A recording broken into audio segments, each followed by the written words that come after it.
Neste momento, quero vos trazer uma breve reflexão baseada no Evangelho conforme escreveu o apóstolo São João, conhecido como o apóstolo do amor. Ele conclui o seu Evangelho da seguinte maneira: São João capítulo 21, e o versículo 5, ele diz: há, porém, ainda muitas outras coisas que Jesus fez, e se cada uma das quais fosse escrita, cuido que nem ainda o mundo todo poderia conter os livros que se escrevesse. Amém. Então João conclui o seu livro, o seu Evangelho, com essas expressões: se tudo que Jesus fez, que Jesus realizou, fosse escrito, não tinha livro no mundo que o coubesse. Porém, essas coisas foram escritas com um propósito, com um objetivo, para que o homem creia que Jesus Cristo é o Filho de Deus, o Salvador do mundo. Então vamos ver alguns milagres que foram realizados por Jesus, narrado pelo apóstolo São João. Ele começa o seu evangelho no capítulo 1 apresentando Jesus como verbo da seguinte maneira: no princípio era o verbo, e o verbo estava com Deus, e o verbo era Deus. Não um com Deus, como diz uma religião, uma seita aí. No princípio era o verbo, e o verbo estava com Deus, porque esse verbo é a própria pessoa de Deus. E todas as coisas foram feitas por ele. Então Jesus é a imagem expressa de Deus. Porque no versículo 14 ele diz: e o verbo se fez carne e habitou entre nós. Aí nós vemos Deus humanizado. É aquilo que o profeta Isaías diz: o homem será Emanuel, que significa Deus conosco. E no capítulo 2 nós vemos o primeiro milagre que foi realizado por nosso Senhor e Salvador Jesus Cristo.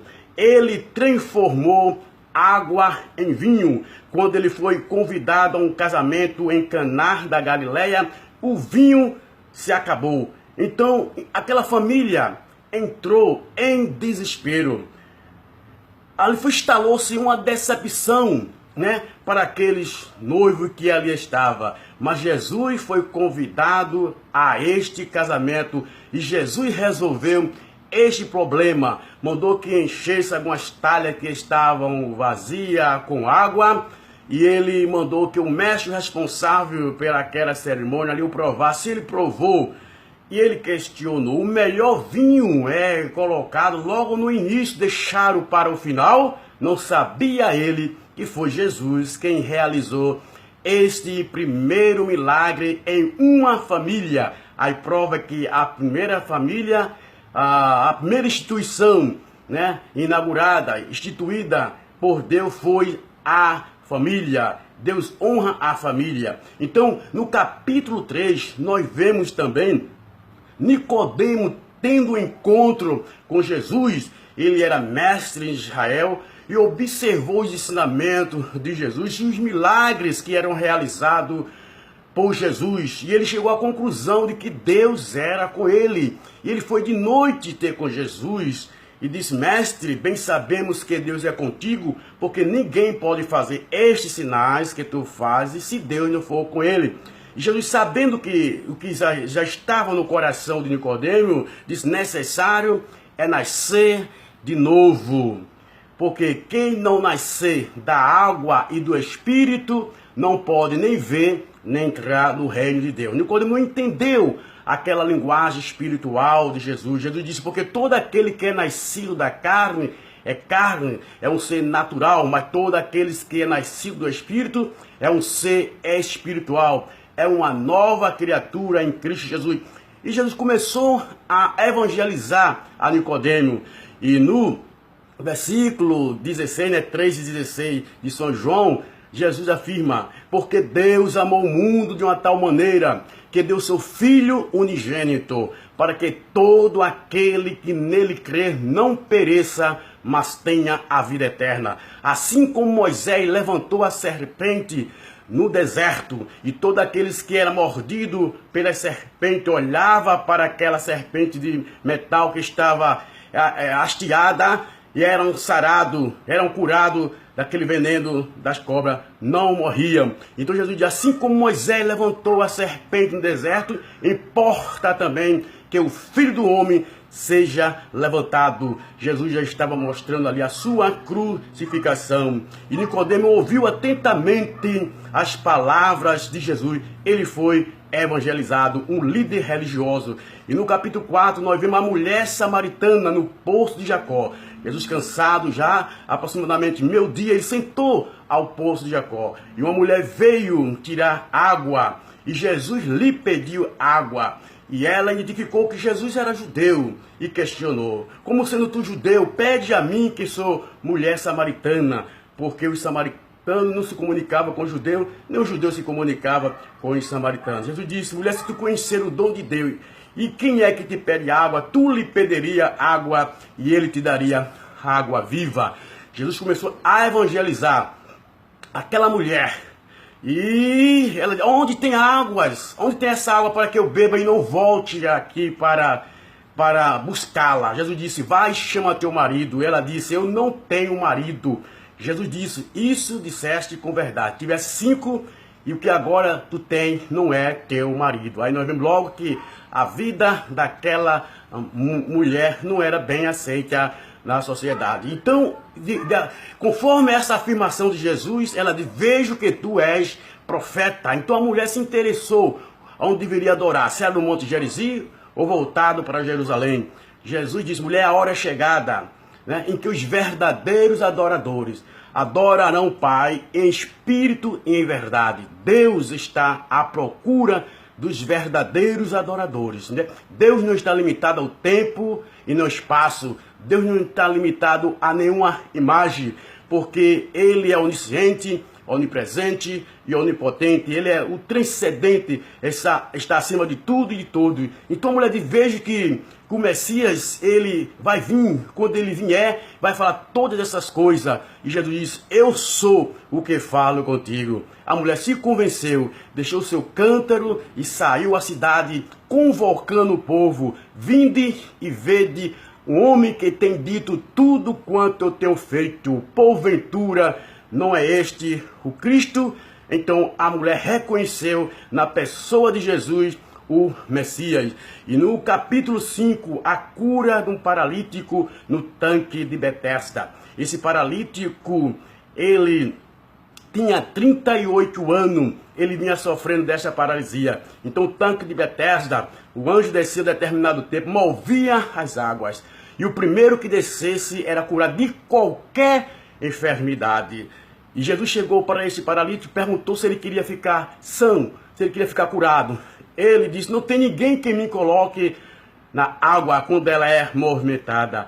E Jesus pegou na mão dele e mandou que ele se levantasse e andasse. E ele foi curado pelo poder do nosso Senhor e Salvador Jesus Cristo.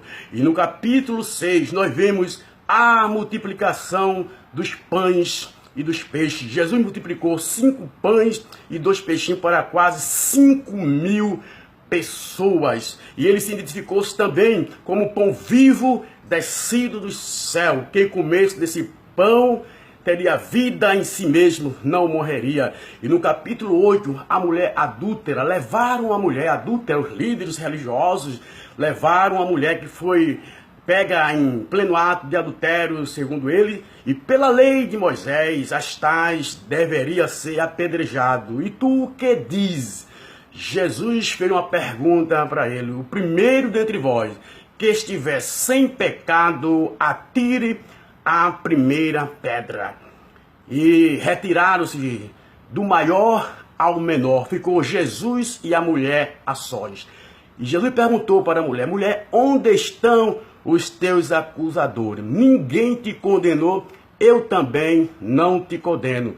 Vá em paz e não peques mais. Jesus perdoou aquela mulher adúltera, porque ela caiu aos pés de Jesus com seu coração arrependido, foi salva pela graça, pelo amor e pela misericórdia de nosso Senhor e Salvador Jesus Cristo.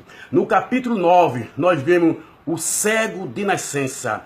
Levaram um homem que era cego de nascença à presença de Jesus e perguntaram para Jesus: quem pecou para que ele nascesse cego?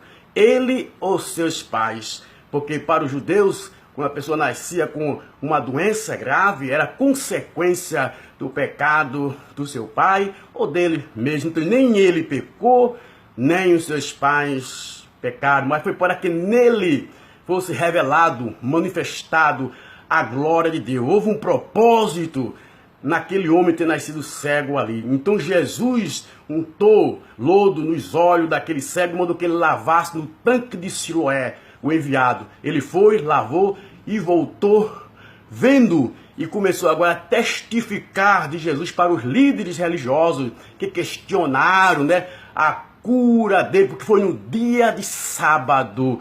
E ele dizia que esse homem é pecador. E disse: se é pecador ou não, eu sei que eu era cego e agora eu estou enxergando.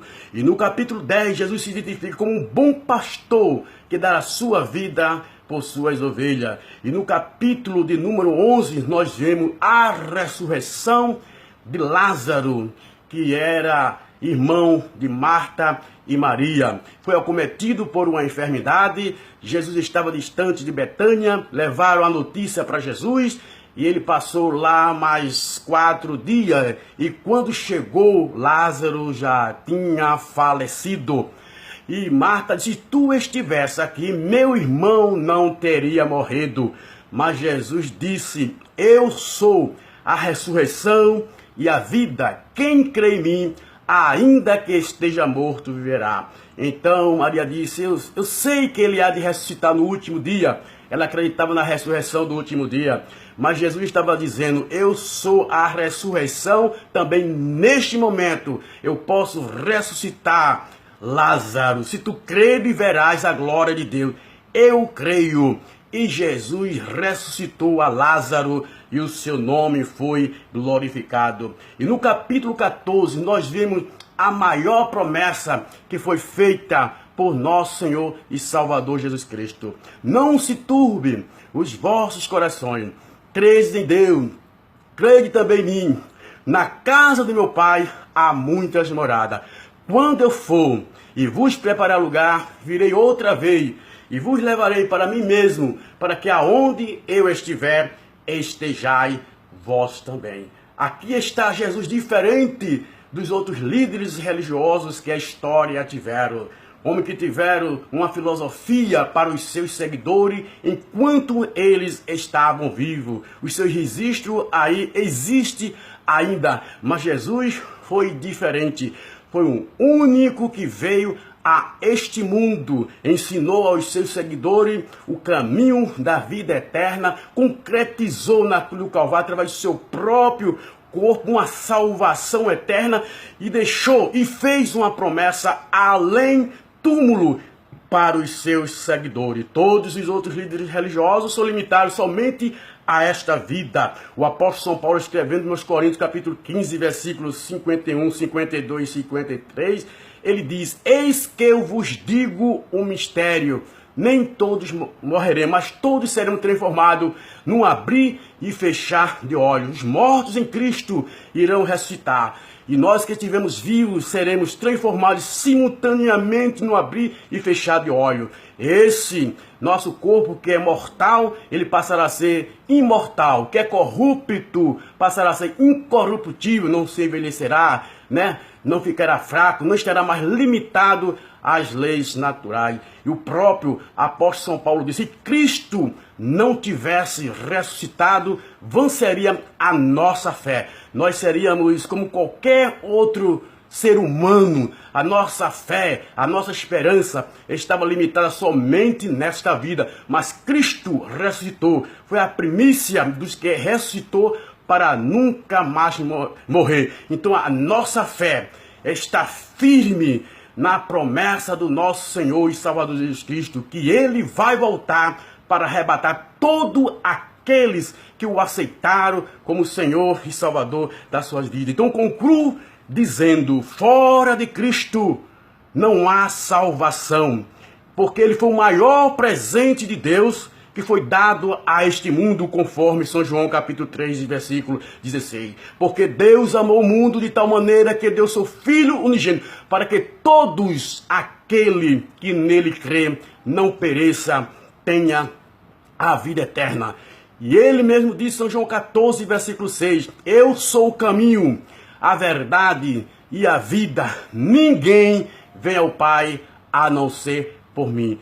Então, aqui está Jesus sendo apresentado por João em seu evangelho, mostrando que Jesus é o Filho de Deus, que veio a este mundo para salvar todos quantos se encontram perdidos, sem Deus e sem Pai e sem salvação. Então, enquanto a vida, há esperança para o homem, porque depois da morte segue-se o juízo de Deus para aqueles que rejeitaram, deixaram passar o tempo da graça, da misericórdia de Deus. Então, se conscientize que fora de Jesus não há salvação, porque foi ele quem morreu na cruz do Calvário, e é através de seus méritos, do seu sacrifício, que o homem é salvo, é justificado e aceito por Deus.